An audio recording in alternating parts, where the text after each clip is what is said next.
What if I told you the most boring business idea you've ever heard is quietly making people massive amounts of money, and almost nobody is talking about it? Welcome to LuxeDollar. Look, everyone right now is chasing crypto, viral trends, and flashy AI startups.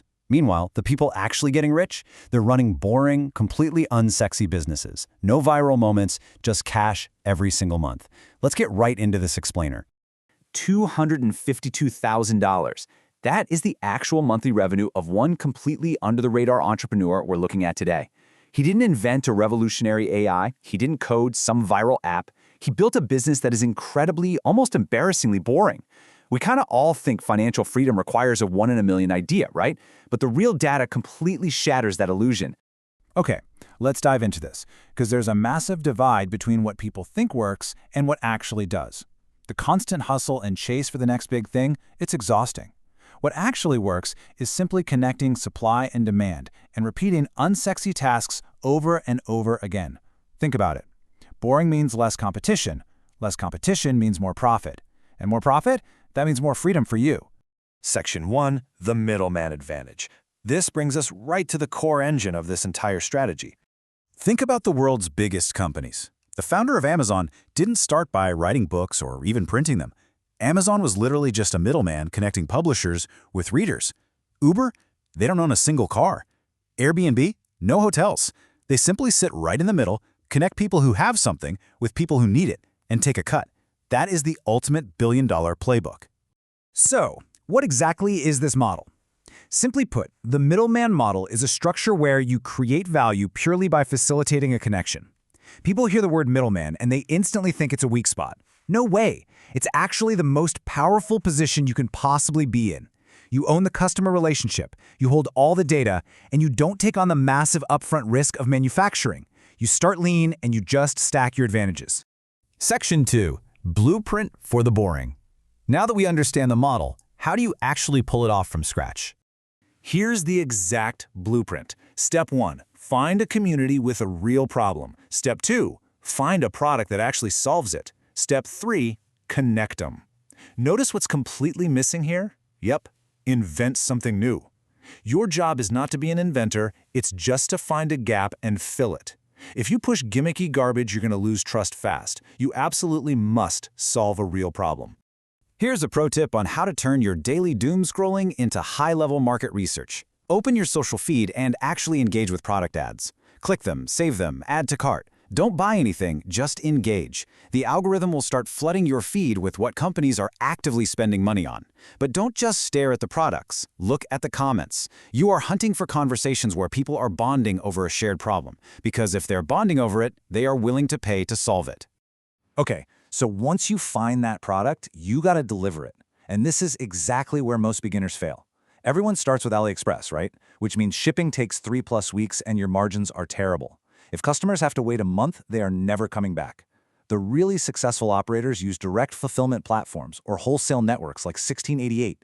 This drops your shipping down to just 5 to 8 days and gives you wholesale pricing from day one.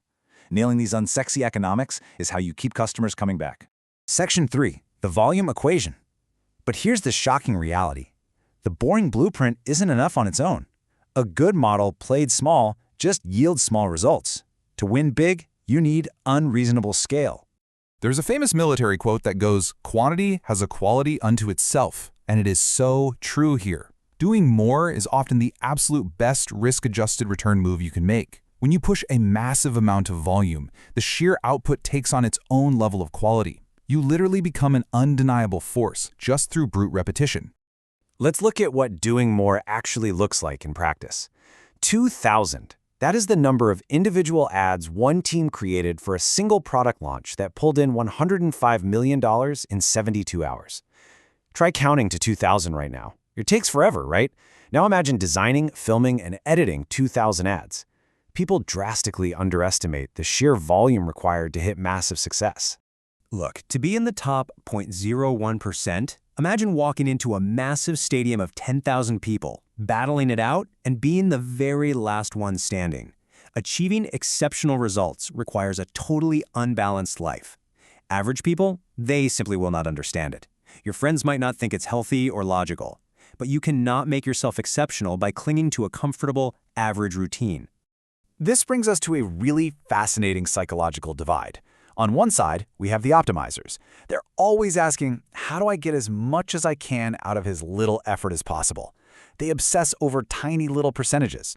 On the other side, we have the maximizers. They just ask, how do I get as much as I possibly can, period. If spending $1 million makes $2 million, a maximizer does it every single time, while the optimizer is busy trying to turn $10 into 100. You have to adopt the maximizer's playbook. Step 1, get better. Step 2, never stop.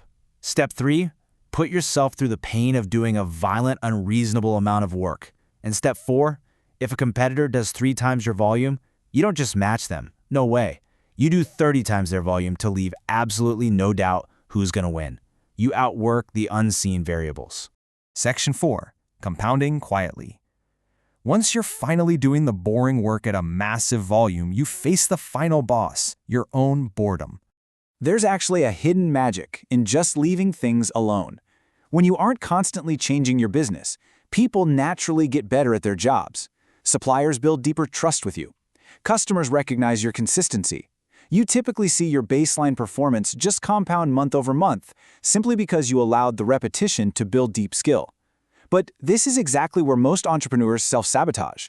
Here's the thing. Change has a fixed cost and a variable reward. When you tweak a perfectly good process just because you're bored, you typically trigger a 20% decrease in immediate performance while everyone adjusts. And the reward? It might not even work. People use their business to satisfy their own need for novelty, but businesses thrive on same. The biggest money is made when the business is incredibly boring and you are just executing the basics flawlessly. Which leaves us with one final question. Are you willing to do the boring work? Will you stop chasing sexy viral trends, embrace the totally unsexy repetition of connecting supply and demand, and execute it at an unreasonable volume? The wealth is there, quietly compounding for the people willing to simply show up and be boring. Think about that the next time you're scrolling for the next big thing. Make sure to follow LuxeDollar for more money moves nobody's teaching you. This is just the beginning. Thanks for joining me on this explainer, and I'll catch you in the next one.